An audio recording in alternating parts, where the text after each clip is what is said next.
Alhamdulillahillazi arsala rasulahu bihuda wa dinil haqq liyuzhirahu 'ala dini kullih musyrikun. Asyhadu an la ilaha illallah wa la syarikalah wa asyhadu anna Muhammadan abduhu wa rasuluh. Allahumma shalli wa sallim ala nabiyyina Muhammad wa alihi wa sahbihi ajmain. Jamaah kajian daring Masjid Ar-Rahman Al-Haji Tangguh yang insya Allah dirahmati oleh Allah. Alhamdulillah, segala puji bagi Allah yang telah melimpahkan kepada kita nikmat dan karunia-Nya, baik nikmat iman, Islam, dan sehat walafiat, sehingga kita semua bisa kembali bertemu dalam majelis yang mulia ini, majelis ilmu, di mana malaikat akan menaunginya, dan kita berdoa semoga faedah dan manfaat yang kita peroleh dari majelis ini dapat kita amalkan dalam kehidupan kita sehari-hari. Salat dan salam kita sampaikan kepada Rasulullah Sallallahu Alaihi Wasallam, dan kita berdoa kepada Allah semoga kita termasuk ke dalam golongan umatnya yang mendapatkan syafaat dari beliau di hari akhir nanti.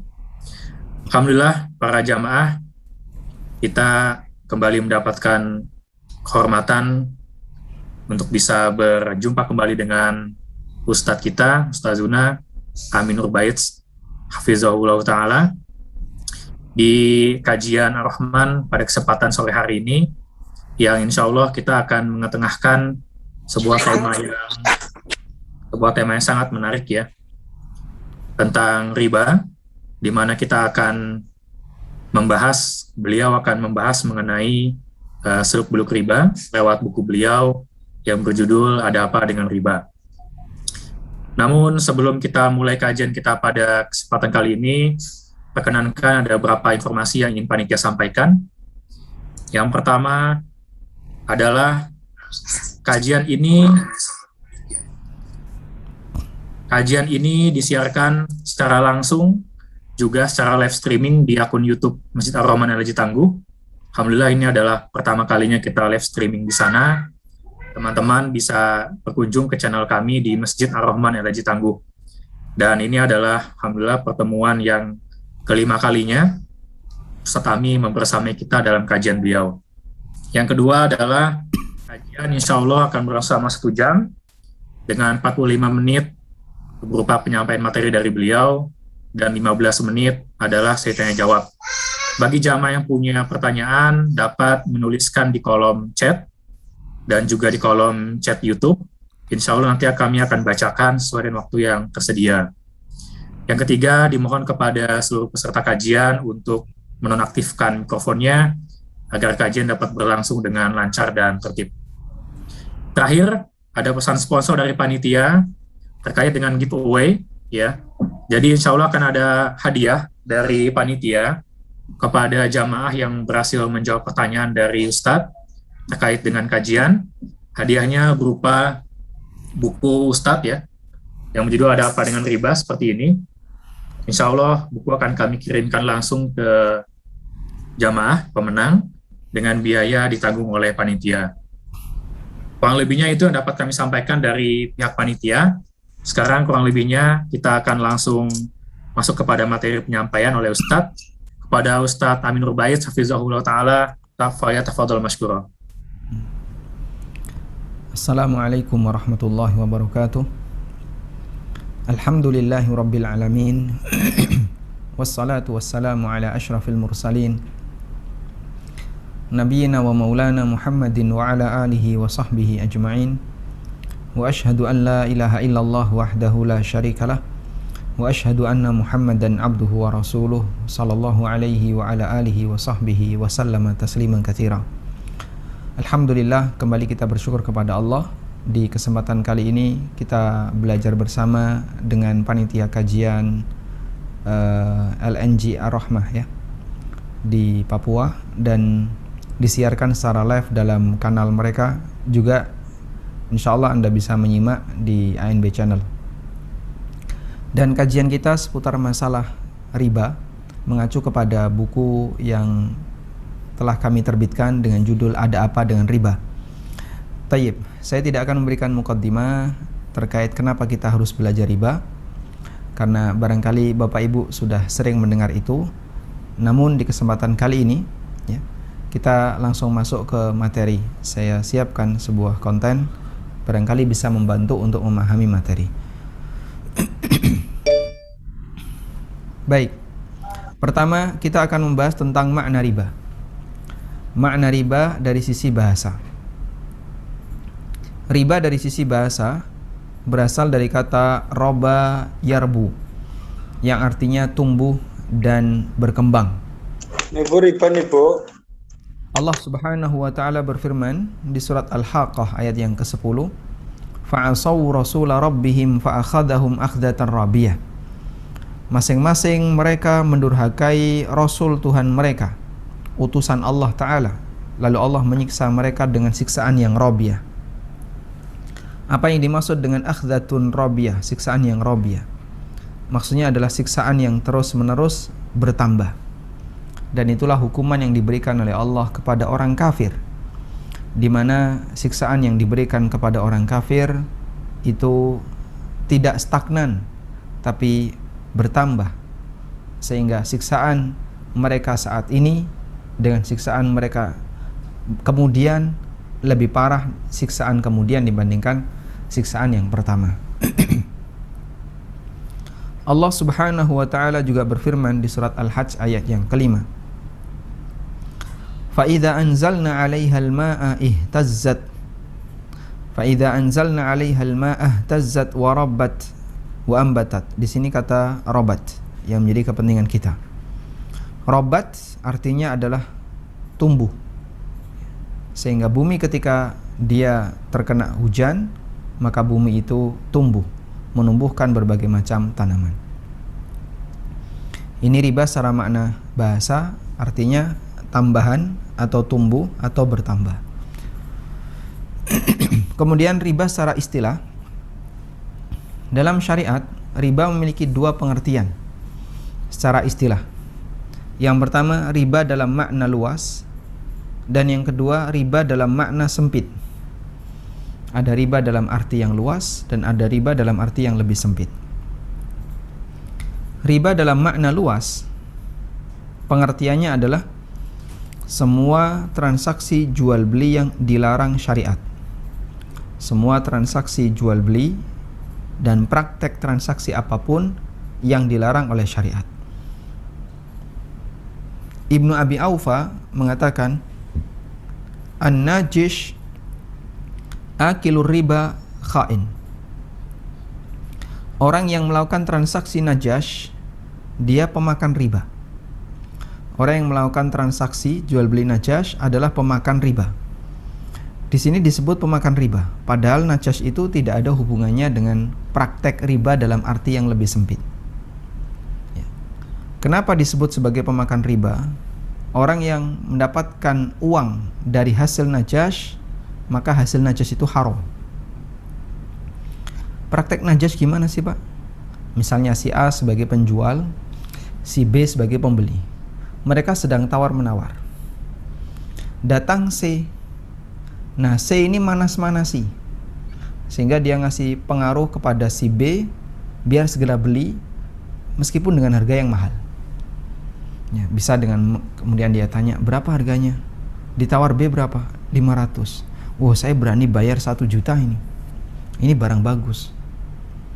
Ya, akhirnya B termotivasi untuk beli dengan harga yang mahal. Padahal sebenarnya C ini adalah sedang melakukan penipuan, atau dia ingin mempengaruhi si B agar dia segera beli. Dari situ kemudian si A mendapatkan keuntungan yang lebih. Lalu C dikasih bonus. Maka bonus yang didapatkan oleh C, posisi C itu disebut najish, dan hasil dari itu adalah pemakan riba. Anda bisa lihat di situ tidak ada hubungannya dengan utang piutang. Tapi disebut oleh sahabat Ibnu Abi Aufa sebagai pemakan riba karena ini adalah makan harta haram dalam makna yang lebih luas. Aisyah mengatakan, lamma unzilatil ayatu min akhiri suratil Baqarah fi riba, ketika Allah menurunkan ayat di akhir surat Al-Baqarah tentang riba, kharaja Rasulullah sallallahu alaihi wasallam ilal masjid. Nabi sallallahu alaihi wasallam keluar menuju masjid dan beliau haramkan perdagangan khamar. Padahal perdagangan khamr itu dilakukan secara tunai, tidak ada praktek riba, tapi masuk dalam kategori harta haram karena objeknya haram, sehingga menjual barang haram itu bisa disebut sebagai praktek riba dalam arti yang lebih luas. Baik, di sini saya cuma sebutkan 2, dan di buku saya sebutkan ada riwayat yang lain yaitu dari Umar bin Khattab radhiyallahu anhu, di mana beliau mengatakan bahwa orang yang melakukan transaksi ijon, ya, menjual buah secara borongan padahal belum layak untuk dipanen, tapi nanti panennya menunda sekian hari. Jadi transaksi sekarang terus dipanen 3 bulan lagi, itu termasuk di antara bentuk riba, kata Umar bin Khattab radhiyallahu anhu. Riba dalam arti yang luas, karena sebenarnya itu masuk dalam kategori transaksi gharar. Kenapa disebut riba? Disebut riba dalam arti yang, dalam makna yang luas, yaitu mencakup semua transaksi yang haram, termasuk diantaranya transaksi gharar. Selanjutnya kita akan melihat riba dalam arti yang lebih sempit. Riba dalam arti yang lebih sempit, maknanya adalah tambahan khusus yang dimiliki oleh salah satu pelaku akad tanpa ada imbalan sebaliknya, tanpa ada iwad, tanpa ada imbalan sebaliknya. Baik, maksudnya bagaimana? Coba kita lihat ini ya. Kalau ada orang bertransaksi, pasti di situ akan terjadi tabadul. Terjadi ada sesuatu yang diserahkan dan ada sesuatu yang diterima. Ya.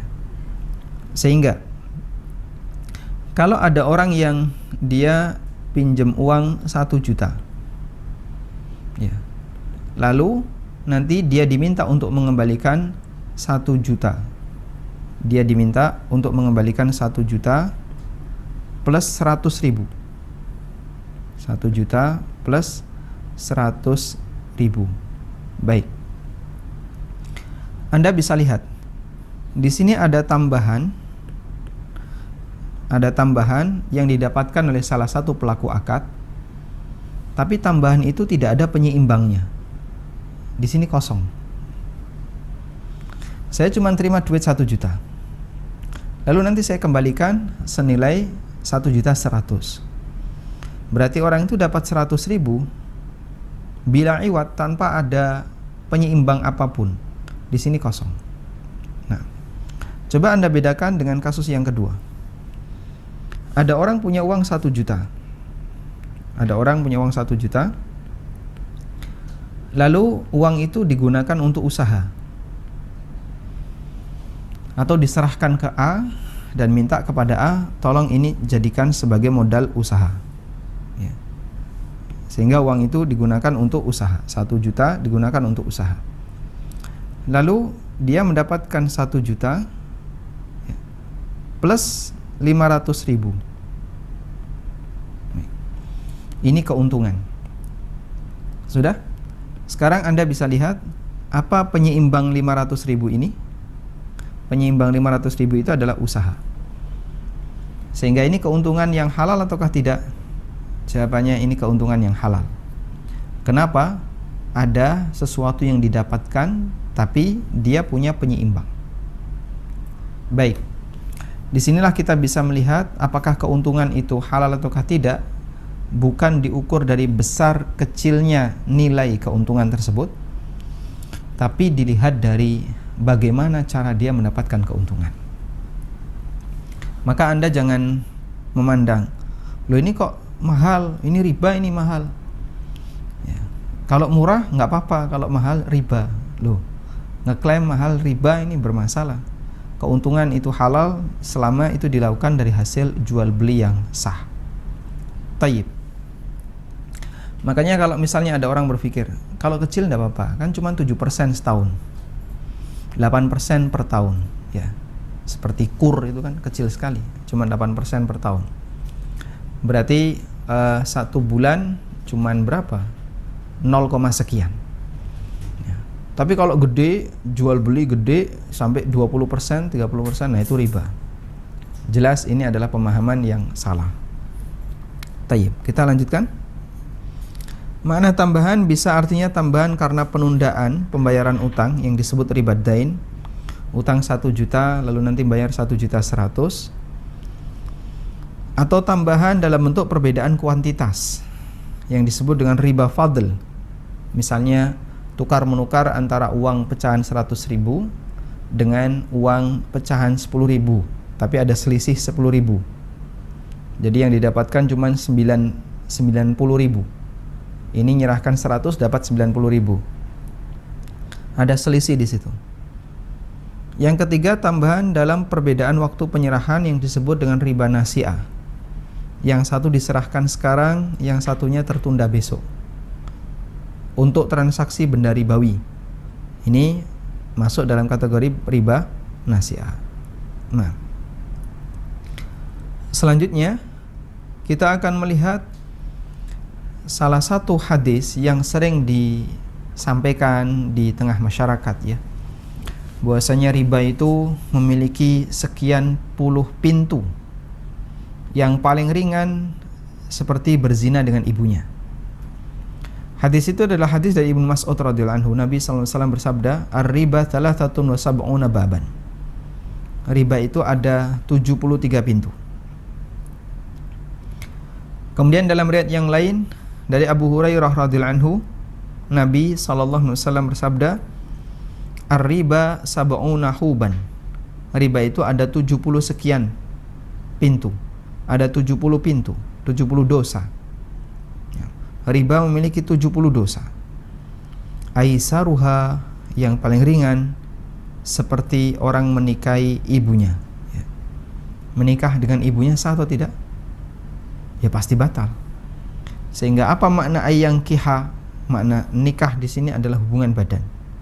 Seperti orang berzina dengan ibunya. Waliyadzubillah. Itu disebut sebagai dosa riba yang paling ringan. Baik. Jumlahnya banyak. Dan yang paling ringan seperti itu. Lalu kita akan jadi penasaran. Jika sebuah penyakit itu berat, yang paling ringan seperti A, dan itu Masya Allah sangat berbahaya, maka manusia akan berusaha untuk mengenali penyakit itu.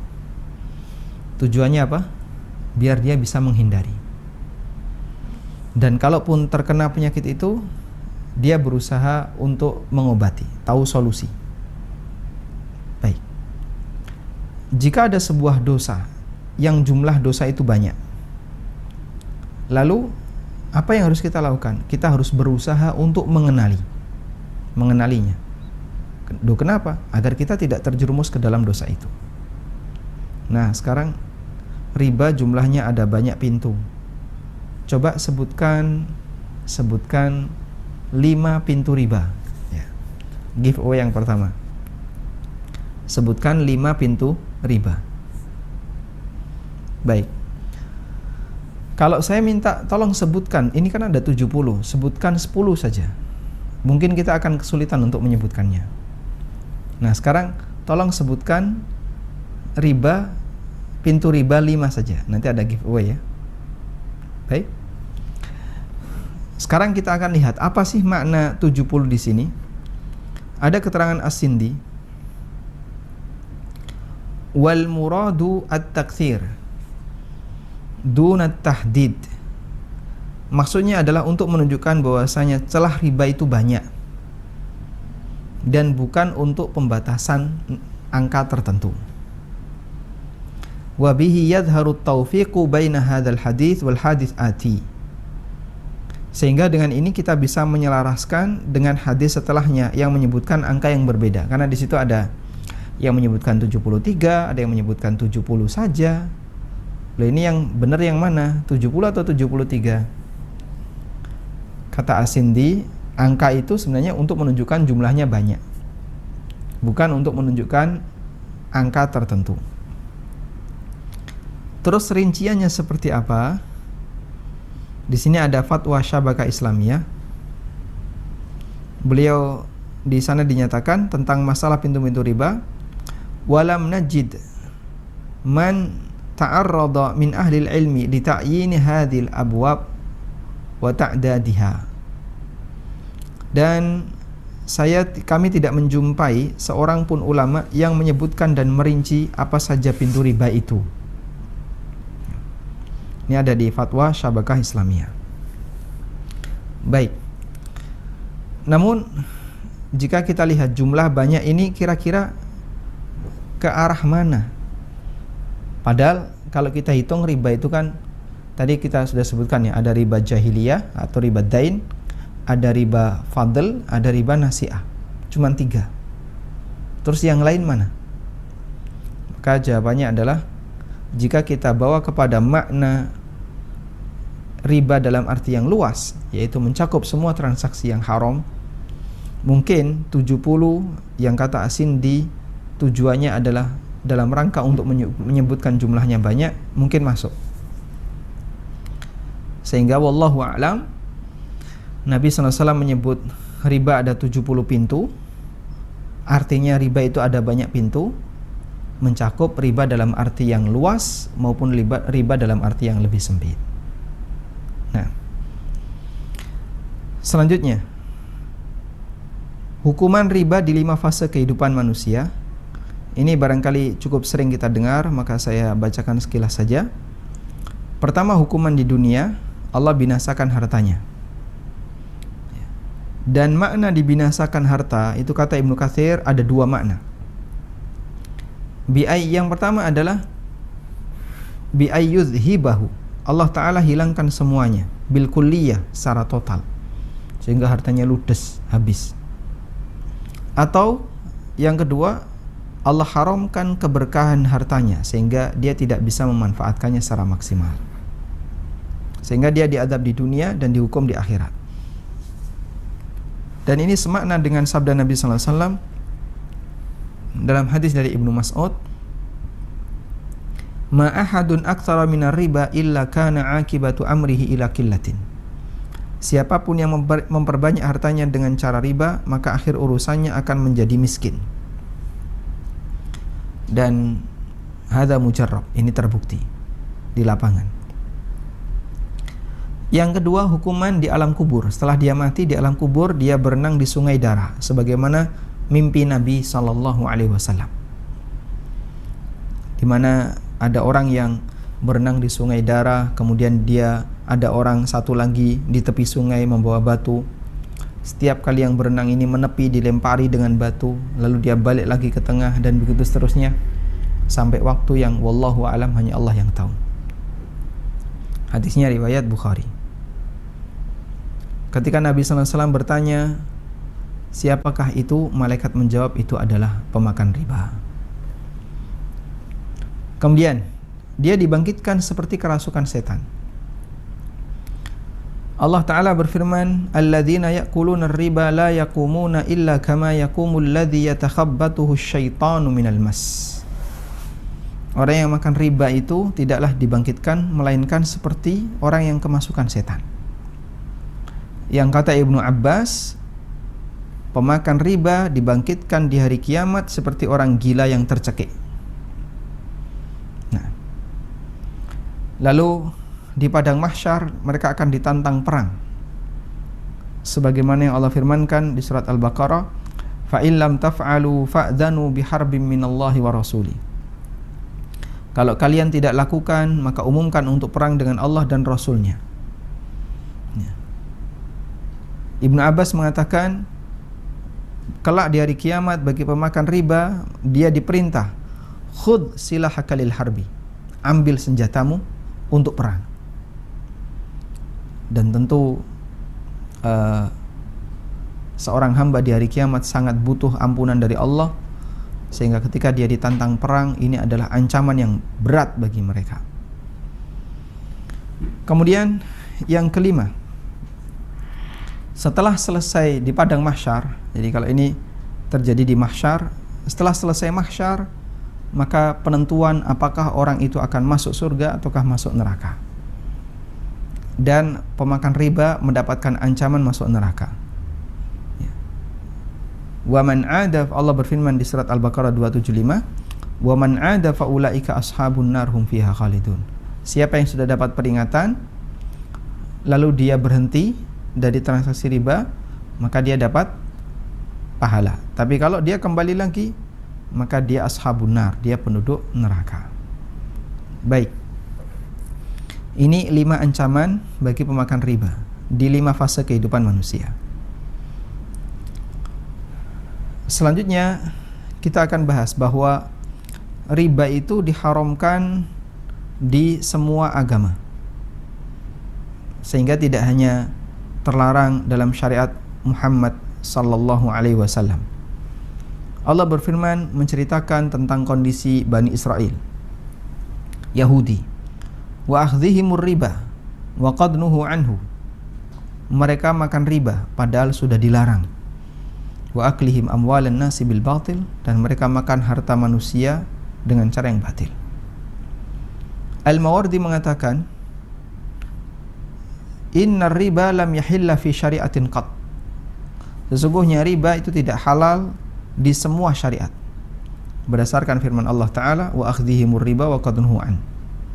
Maksudnya adalah di kitab-kitab sebelumnya Allah telah haramkan riba kepada Yahudi, dan mereka mengetahui hal itu, dan mereka melarang riba antar sesama Yahudi.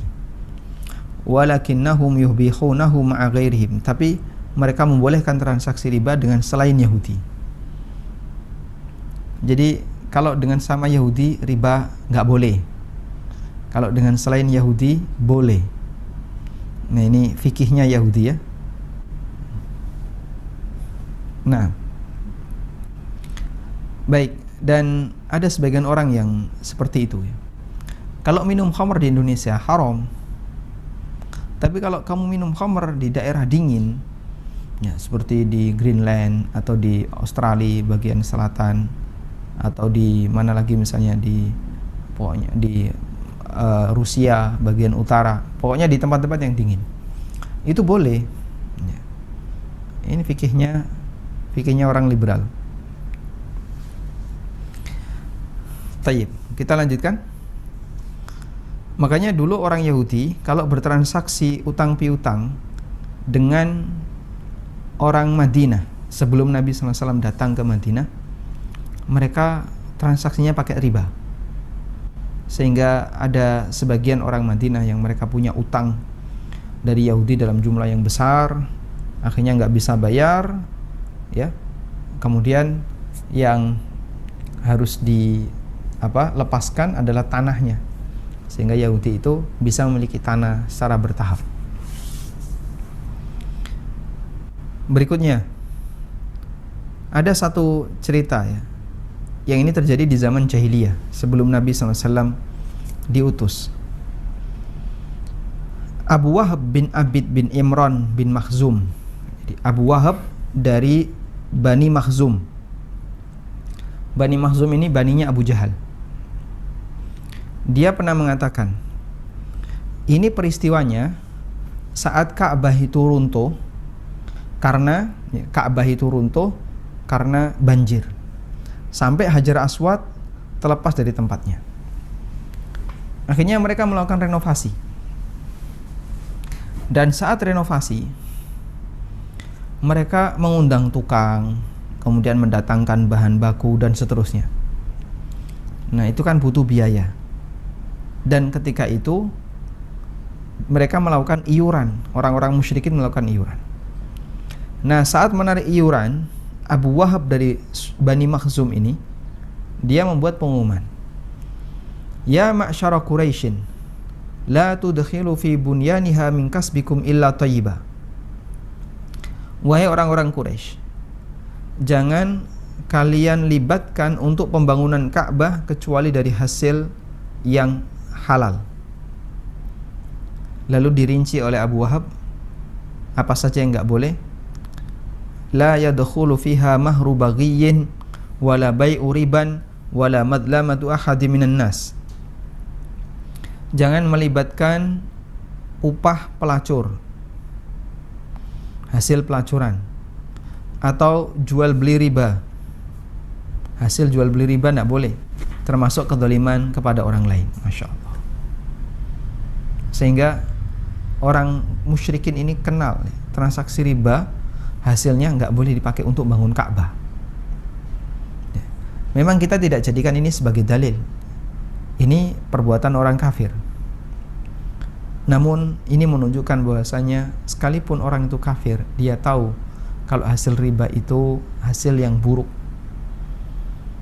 Sehingga bagi mereka hasil riba tidak boleh digunakan untuk membangun tempat yang suci. Makanya dana Ka'bah itu jadi kurang, untuk renovasi Ka'bah jadi kurang, sehingga mereka tidak bisa bangun Ka'bah seperti sebelumnya. Akhirnya mereka bangun Ka'bah seperti sekarang, yang bisa kita lihat ya, posisi Ka'bah seperti ini, dan di situ ada hijir. Orang menyebutnya hijir Ismail ini ya. Ini masuk wilayah Ka'bah. Yang bisa mereka bangun itu yang dikasih kiswah hitam. Nah, sementara yang tidak bisa mereka bangun karena dananya kurang dikasih hijir. Ya, dikasih hijir. Kenapa? Karena dananya kurang. Sehingga kenapa ada hijir? Ceritanya adalah dananya kurang. Tayyib. Kita kembali ke sini.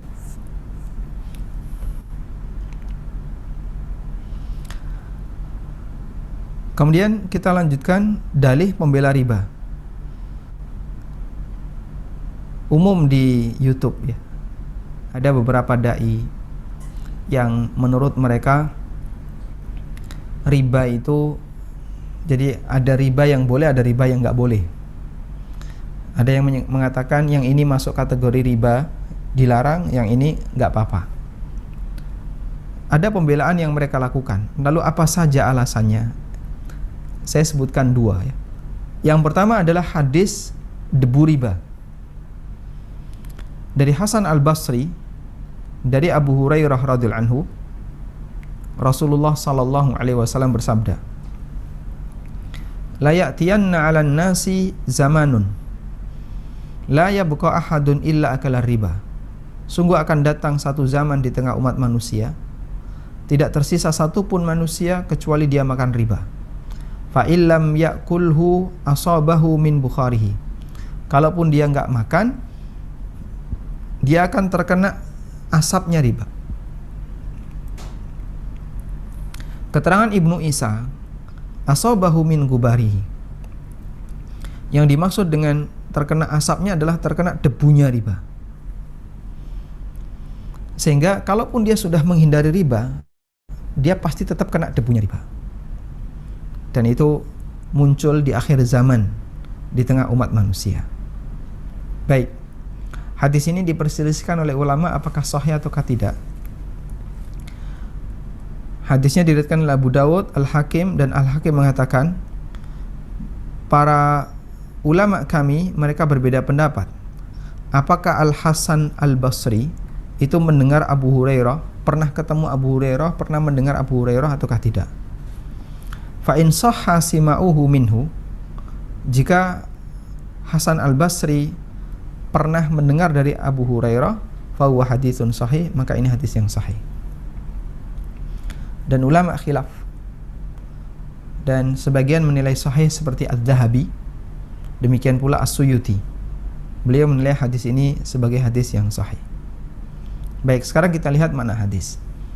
Kalau hadis ini dhaif, ya sudah jelas kalau dhaif tidak kita jadikan sebagai dalil. Tapi bagaimana kalau hadis ini sahih? Apa yang dimaksud dengan debunya riba ini? Coba kita lihat di sini. Ali Al-Qari mengatakan, wal ma'na annahu law furida anna ahadan salima min haqiqatihi.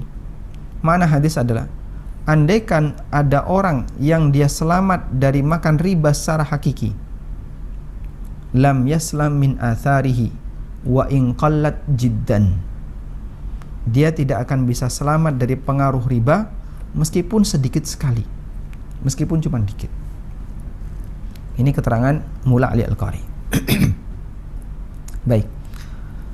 Lalu mereka beralasan begini, Lah kalau semua manusia kena riba, berarti kan baik saya, kamu, dan yang lainnya nanti percuma saja mau menghindari juga akan tetap kena riba.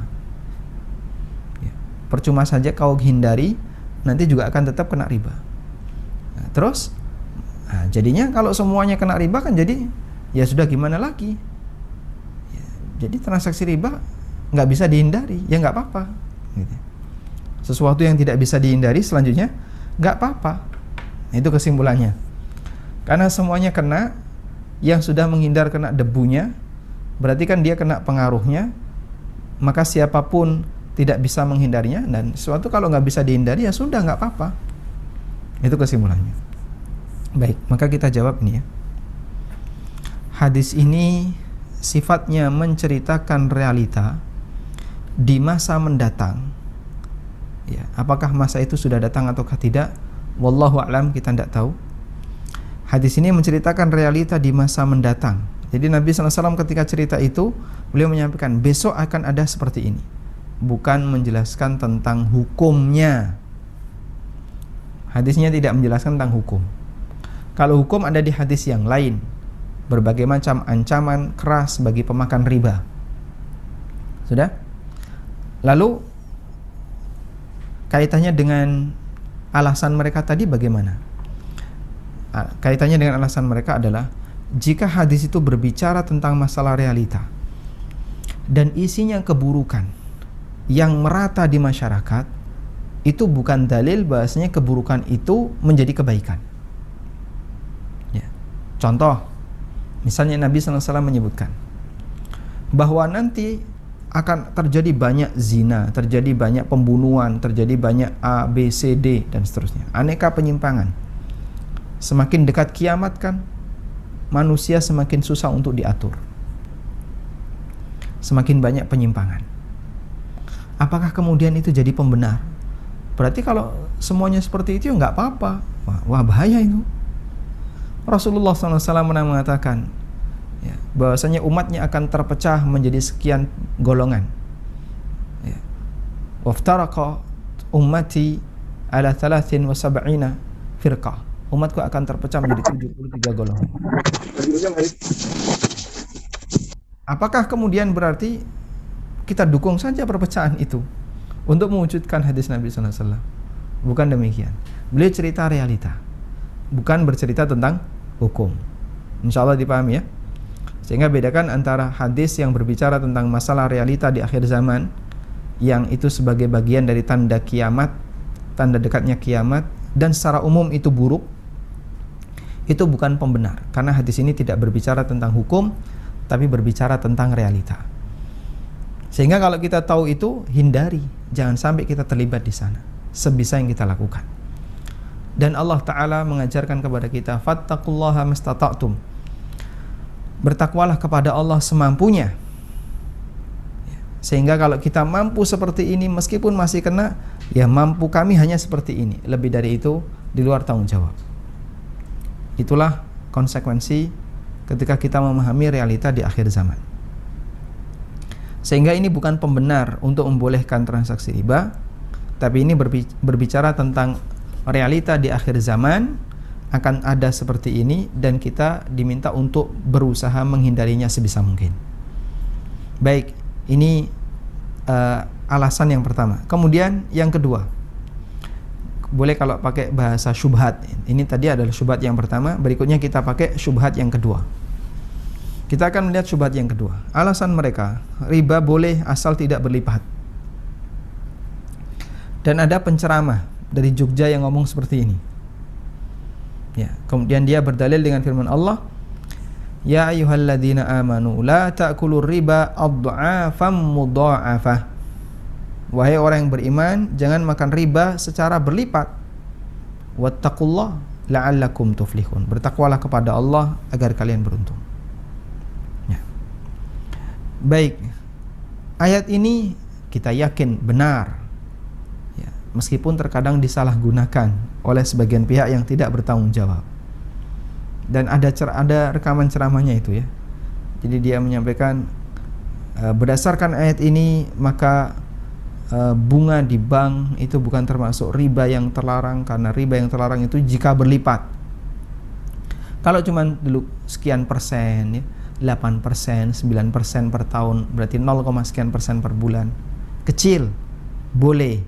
Subhanallah. Coba kita lihat kisah ini ya. Ali bin Abi Thalib radhiyallahu anhu ketika menjadi khalifah, beliau ditentang oleh orang Khawarij.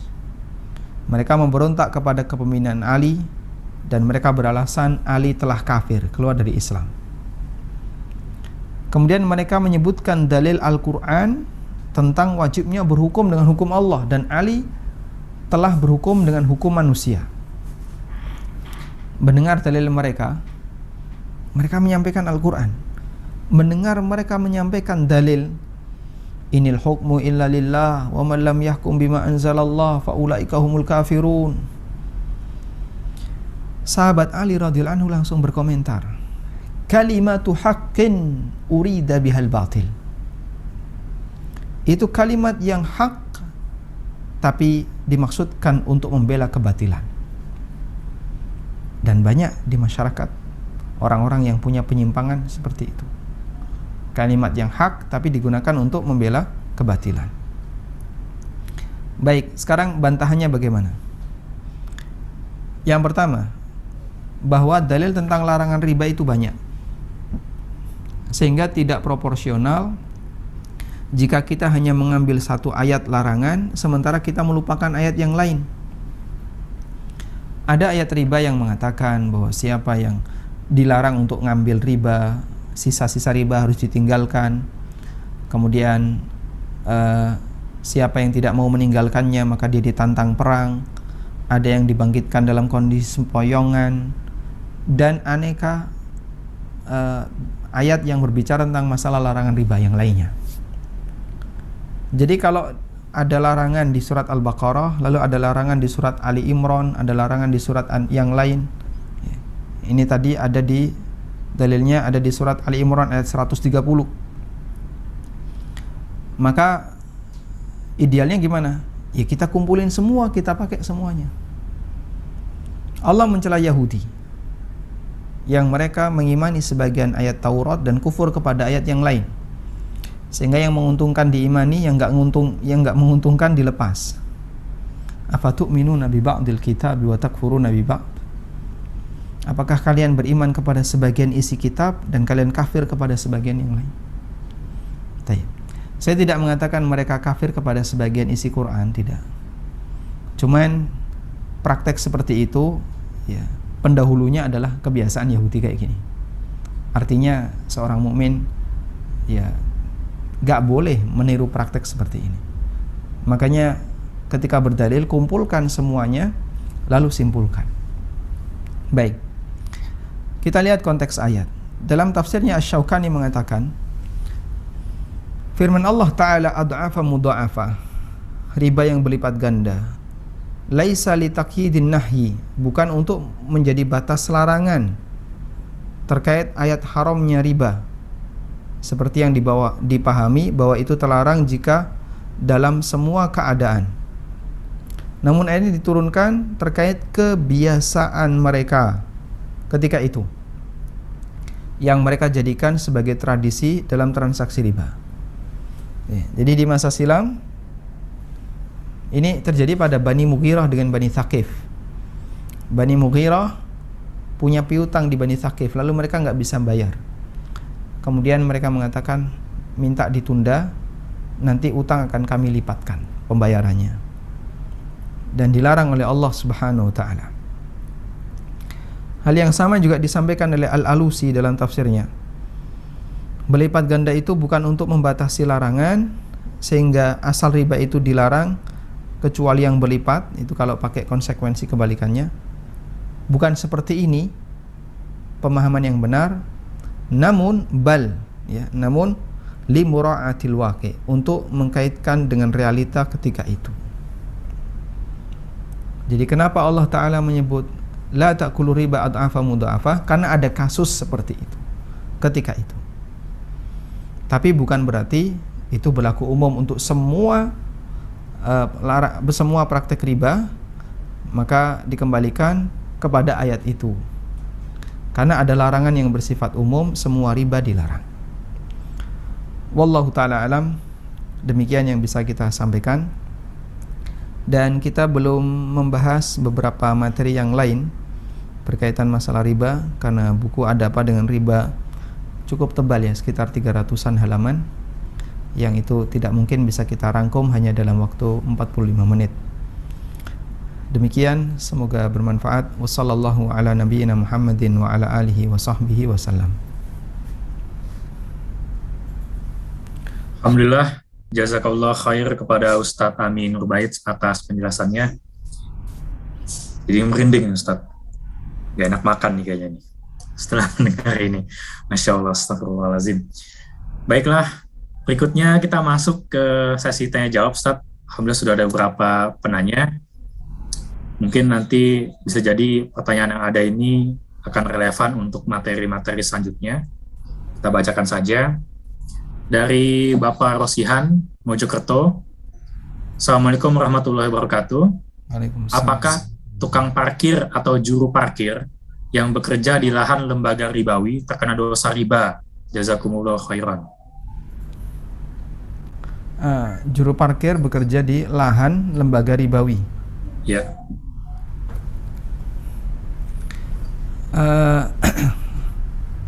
Terlepas dari masalah transaksi dengan tukang parkir ya, kita nggak bahas tukang parkir itu pendapatannya halal atau haram. Ini sudah pernah kita angkat di kajian Pasar Muslim dan Dunia Makelar yang disiarkan melalui ANB Channel. Sekarang kalau ada orang yang parkir di, misalnya di depan bank ya, apakah pendapatan tukang parkir itu menjadi haram? Jika yang parkir ini dia parkir tujuannya adalah untuk melakukan akad riba, sehingga dia naruh kendaraan di situ lalu masuk bank dan dia mau melakukan akad riba dengan bank, maka bisa jadi tukang parkir yang ikut jaga mobil tadi masuk dalam kategori ta'awun 'alal itsmi wal udwan.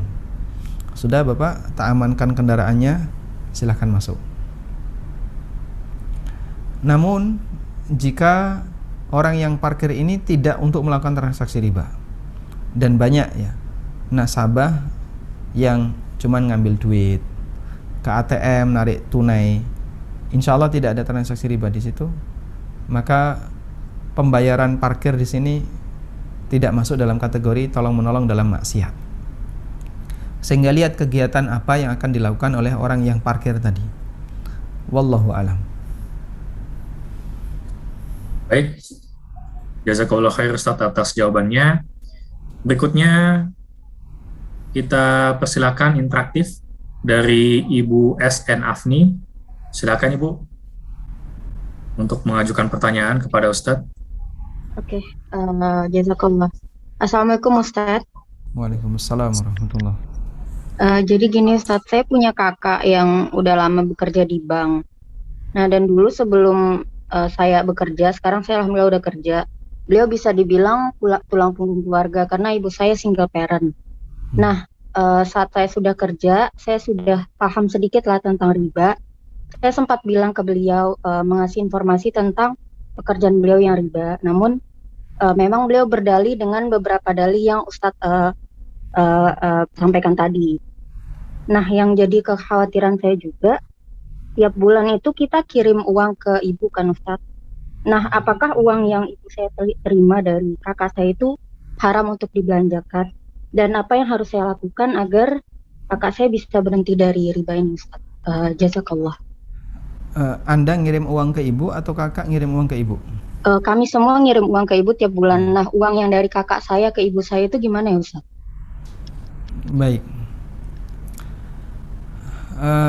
Jika ibu paham tentang masalah ini sehingga beliau tahu ya, mana yang halal, mana yang haram ya, maka apabila beliau sudah mendapatkan kecukupan dari nafkah anaknya yang lain selain yang bekerja di bank ya, misalnya beliau punya beberapa anak, hanya satu yang bekerja di bank, lalu beliau dapat kecukupan dari anak-anak yang selain yang kerja di selain bank tadi, maka yang dari bank ini tidak boleh beliau terima, nanti bisa disalurkan ke fakir miskin. Tapi kalau ibu Ya kalau ibu saya ini masalahnya nggak paham soal itu, Ustadz. Dan beliau juga udah lanjut usia. Untuk saya menjelaskan itu rasanya tuh kayak berat gitu, Ustadz. Baik. Ya mungkin jadinya nggak nyambung ya. Karena kalau diajak terlalu mikir sampai dalil dan seterusnya kan mungkin Iya, berat. Ustadz. Tapi kalau dibilangin nanti kalau kasih uang dari kakak jangan diterima, nah itu ibu bisa sakit hati nanti. Iya, benar, Ustadz. Ya mungkin sebagai solusi ya arahnya diarahkan ke kakak tadi ya. Silahkan Anda nasihati sebisa mungkin atau suruh membaca buku tentang masalah riba, semoga nanti bisa menyadarkan beliau. Dan alhamdulillah ada banyak sekali motivator yang mereka nggak ngaji tapi ngasih motivasi untuk keluar dari riba. Semoga bisa bantu. Nah, Oke. Jazakumullah, Ustadz. barakallahu. Ya, jazakallah khairan pada Ustadz. Mohon maaf kepada jamaah, ini pertanyaan yang masuk ada cukup banyak ya, termasuk yang ada di YouTube. Insya Allah kita bisa simpan lagi untuk pertemuan berikutnya. Kita lanjutkan satu pertanyaan terakhir barangkali Ustadz ya. Assalamualaikum warahmatullahi wabarakatuh. Kalau melakukan pembiayaan dengan akad mudharabah, tapi usaha nasabah gagal, bagaimana penerapan bagi hasilnya dengan bank tersebut? Jazakumullah khairan. Jika usaha itu gagal, jadinya nggak ada bagi hasil. Gagal kan berarti nggak ada hasil. Disebut bagi hasil jika di situ ada hasil. Kalau di sini Anda menyatakan gagal, berarti kan tidak ada hasil. Karena itu sebenarnya minimal kalau gagal yang balik itu pokoknya saja. Minimal, dan itu boleh dilakukan jika kegagalan disebabkan karena keteledoran mudharib. Ya. Dan untuk bisa mengukur ini mudharib teledor ataukah tidak, kembali kepada realita yang ada. Nah, selanjutnya di bank-bank syariah praktiknya bagaimana? Nah, inilah yang sering jadi masalah dan sering kita angkat ya. Untuk mudharabah di bank syariah, kenapa kita belum bisa memberikan rekomendasi? Karena mereka punya prinsip dengan sistem proyeksi. Plafon 100 juta. Maka proyeksi usaha yang dilakukan seperti ini. Berarti kurang lebih per bulan dapat sekian. Per tahun dapat sekian. Langsung dihitung rata-rata per bulan sekian. Nah, selanjutnya kewajiban nasabah adalah mencicil 100 juta itu plus bonusnya, tambahannya. Yang tambahan mereka sebut bagi hasil. Tapi itu nilainya sudah ditetapkan, dipatok. Maka ada tabel. Ada tabel pokok sekian bagi hasil sekian, pokok sekian bagi hasil. Nah, selanjutnya mereka tutup mata.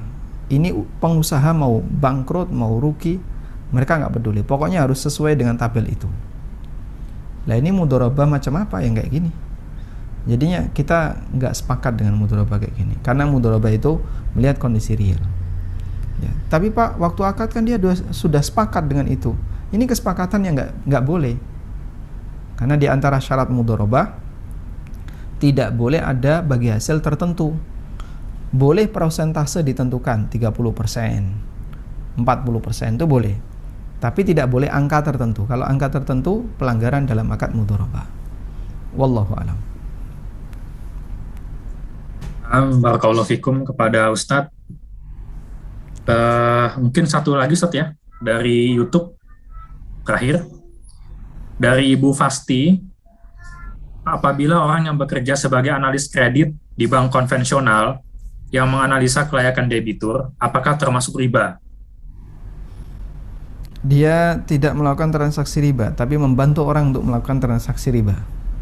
Masuk dalam kategori ta'awun 'alal itsmi wal udwan. Saat analis kredit ini, dia melakukan analisa, lalu dari situ dia memberikan rekomendasi. Ini layak untuk diterima, ACC misalnya. Berarti kan lanjut untuk melakukan transaksi riba. Nanti dikasih kelayakan dananya berapa? Oh, maksimal sekian. Sekian ratus juta atau sekian M. ACC sekian M. Dana keluar dan nanti pengembaliannya pasti ada kelebihan dengan akad yang mereka sepakati.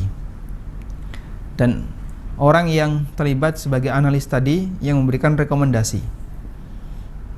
Apa ini kalau tidak ta'awun 'alal itsmi wal udwan? Jadinya mereka melakukan praktek saling tolong-menolong dalam kegiatan maksiat.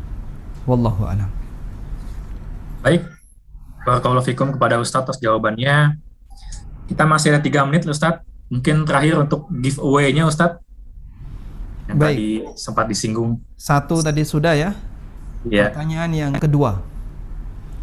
Allah Ta'ala berfirman, yamhaqullahu riba. Allah membinasakan riba. Apa makna Allah membinasakan riba? Ya. Ada 2 makna tadi. Ya, mungkin ada di antara jamaah yang bisa menjawab pertanyaan giveaway kita kali ini. Yang pertama adalah sebutkan 5 pintu riba. Kemudian yang kedua adalah apa makna dari membinasakan pelaku riba sebagaimana disebut dalam firman Allah, yamhaqullahu riba wa yurbis shadaqat, ya, dalam surat Al-Baqarah. Silakan kalau ada jamaah yang bisa menjawab untuk mengacungkan tangan, raise hand. Pertanyaan terlalu sulit, Ustaz.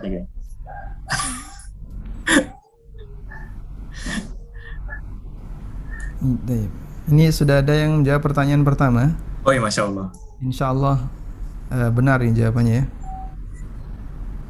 Masya Allah, kepada Ibu Safni, alhamdulillah mendapatkan giveaway dari panitia. Ini sudah terjadi Kemudian, dua-duanya. Iya. Oh, udah terjawab dua-duanya, Ustaz ya? Ummu Khais jawab pertanyaan pertama. Masya Allah. Bu Senafni ini pertanyaan yang kedua. Masya Allah. Barakallahu fikum kepada Ummu Qais dan Ibu Senafni atas jawabannya. Insya Allah untuk selanjutnya harap bisa menghubungi panitia Ibu di nomor yang kami tuliskan di kolom chat box untuk informasi pengiriman lebih lanjut. Baiklah Ustadz, jazakumullah khair kepada Ustadz Amin Nurbait atas ilmu dan materinya yang sangat bermanfaat buat kita. Insya Allah masih banyak sekali pertanyaan yang belum bisa kita bahas di kesempatan kali ini karena terbatas waktu yang ada. Insya Allah kita akan kembali bertemu dengan Ustadz di lain kesempatan bulan depan, insya Allah ya. Jadi kita akan kembali teruskan untuk pembahasan riba ini dan semoga Allah mudahkan dan berikan kita kekuatan untuk menjauhi riba dengan sekuat tenaga kita. Kira itu Ustadz dari panitia, barangkali ada penutup Ustadz, pesan bagi kita semua untuk menghindari riba ini. Tayyib. Salah satu di antara yang bisa menguatkan kita untuk menghindari riba ya adalah dengan bergabung komunitas yang baik, komunitas yang anti riba. Dan alhamdulillah komunitas itu sudah sangat banyak. Alhamdulillah kalau secara umum mereka yang sudah kenal sunnah, yang belajar tentang tauhid yang lurus, untuk masalah riba mereka sudah cukup matang, dalam arti tidak perlu motivasi yang besar untuk meninggalkan riba karena mereka sudah paham ini adalah sesuatu yang haram. Tinggal memahami rinciannya saja, apa saja yang masuk dalam kategori riba dan apa yang tidak termasuk dalam kategori riba, agar kita tidak terjerumus ke dalam kesalahan. Namun bagi mereka yang barangkali meninggalkan riba itu masih sulit, dengan aneka alasan yang banyak mereka sampaikan, salah satu di antara yang bisa dilakukan adalah pertama, mempertebal tauhid, ya, tawakal kepada Allah, iman, dan itu bisa berpengaruh kepada keberanian seseorang untuk meninggalkan sesuatu yang haram. Karena ketika orang beriman bahwasanya nanti hartanya akan dihisab, dia akan lebih hati-hati dan lebih waspada. Wassallallahu ala nabiyyina Muhammadin wa ala alihi wa sahbihi wasallam. Wa akhiru da'wana anil hamdulillahi rabbil alamin. Subhanakallahumma wa bihamdika asyhadu an la ilaha illa anta astaghfiruka wa atubu ilaik. Wassalamualaikum warahmatullahi wabarakatuh. Waalaikumsalam warahmatullahi wabarakatuh.